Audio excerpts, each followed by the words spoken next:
गजा में ईद के अय्याम में भी इसराइली मजालिम जारी हैं। गुज़िश्ता 24 घंटों के दौरान तबाह इमारतों के मलबों तले 42 लाशें बरामद कर ली गईं। सेहूनी अफवाज ने फ़लस्तीनियों को जबरी इनखला के अहकाम जारी कर दिए।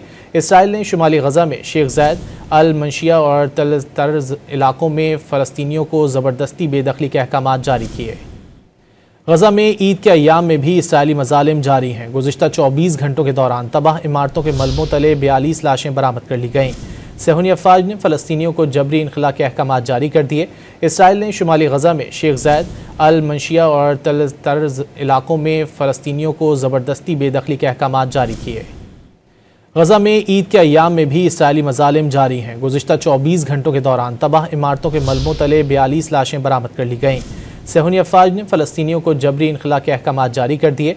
इसराइल ने शुमाली गजा में शेख ज़ैद, अल मंशिया और तल तर्ज इलाकों में फ़लस्तीनियों को ज़बरदस्ती बेदखली के अहकाम जारी किए।